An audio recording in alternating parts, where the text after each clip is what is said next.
In the late 19th and early 20th centuries, the high Arctic attracted European and American exploration, driven by science, personal ambition, and patriotism.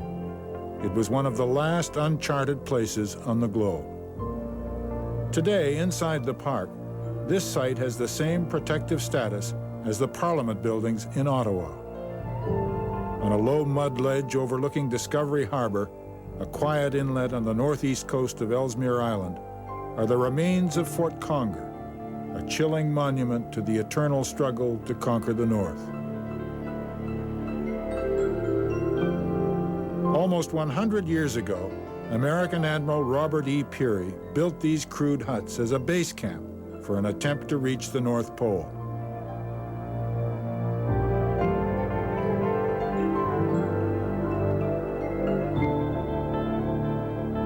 Artifacts in this living museum tell us of the tragic attempt to bring Western amenities to the ends of the earth, and of brave but arrogant men who thought they knew, better than the Inuit, how to survive in the North.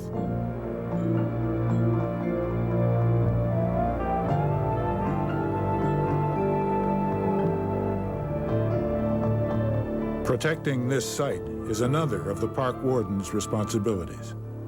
We've taken a monitoring approach to managing the integrity of the artifacts. So rather than keeping people out or putting ropes around things, we'll keep the site as natural as possible. If it does become a problem, that's the point where we would have a closer look at it and look at other ways of protecting the site and possibly restricting access or other ways of controlling what happens here. But for now, it's really good. It's working out really well. Cans on the right bottom corner. Right bottom can, 2. Okay, full frame.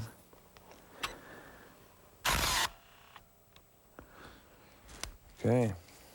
We come in each year, and what we do is we have a series of photographs that are taken from angles of all the specific artifacts around, and we'll run through this series of photos, take the same photo, and we'll compare them. It's a long-term documentation, and then we compare them to the previous years and when the record started. And we're starting to see some change. Some of it is natural, some of it is probably human, but for the most part, everything is staying in place.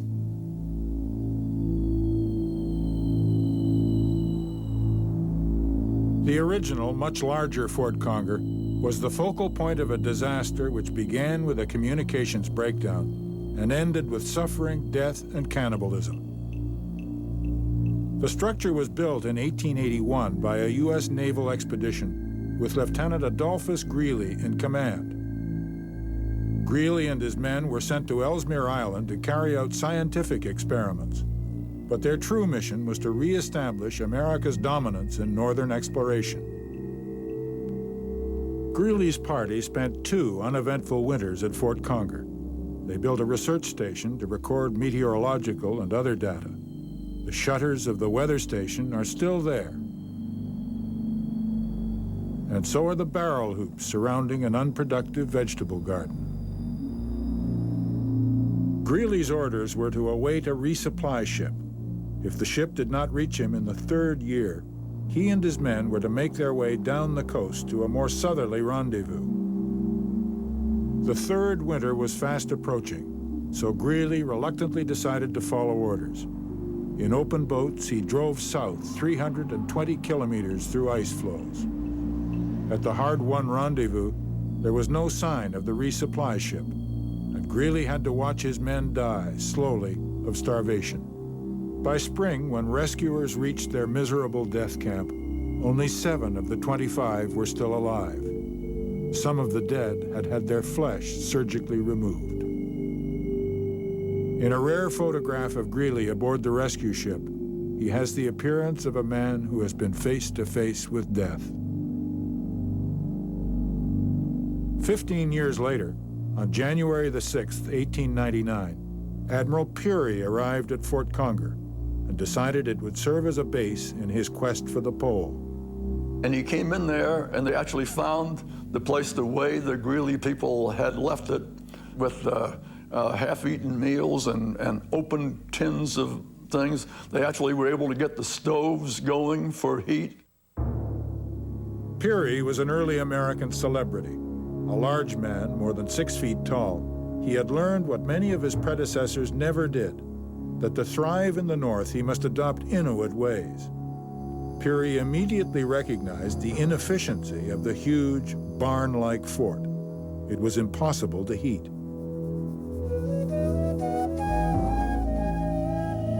So he stripped lumber from conger and built 3 small huts, digging them into the side of a ridge.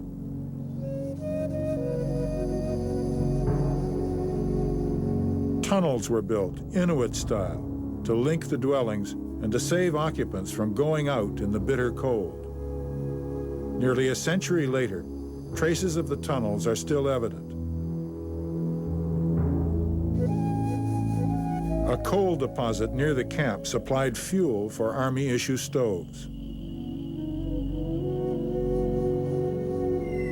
Peary would never forget his first stay at Fort Conger. It was then that the master tactician took a chance with his feet after getting them wet. When he took off his kamiks, he realized that his toes were frostbitten beyond saving. And he had a doctor with him, a Dr. Dedrick. And Dedrick operated on him with rudimentary instruments. I think a pocket knife and ether that had been left over 15 years ago from the Greeley expedition, which didn't work very well, and took off 8 of Peary's toes. 10 years later, Peary would return to the North for his last desperate attempt on the pole. In his 50s, with feet still aching from the loss of his toes, driven by his obsession, Peary became the first man ever to reach the geographical North Pole. It was April the 6th, 1909. Fort Conger is a solemn reminder of both human folly and nobility.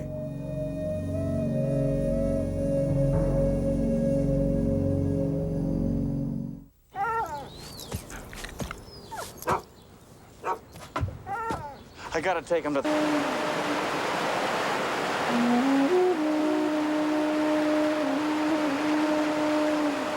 Most of the time, Ellesmere National Park is cold and arid. But when the sun shines in the brief Arctic summer, glaciers melt, and the accumulated precipitation of centuries rushes merrily to the sea.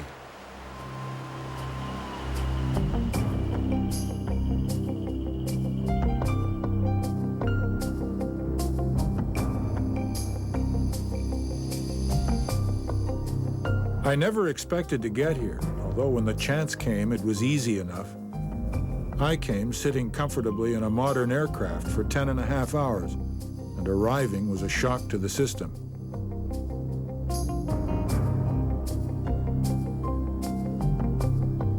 I couldn't help wondering how this barren yet majestic high Arctic landscape struck earlier visitors. Were the first Aboriginals as shaken by the deadly beauty of the place as I was? Or were they too busy trying to survive?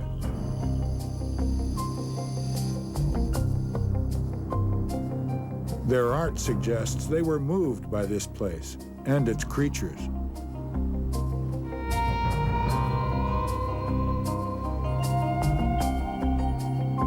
I thought of the haunted eyes of the Europeans who arrived by sailing ship and early steamers in the last century, after fighting their way through pack ice for weeks.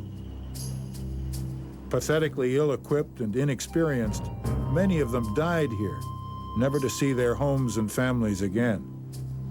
We know they were moved by the high Arctic, even in their defeat, because they've left us written records.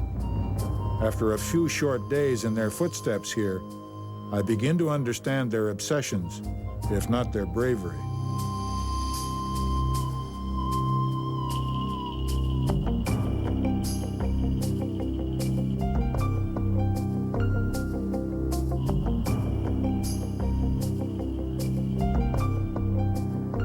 Most of us will never be in a wilder place than this.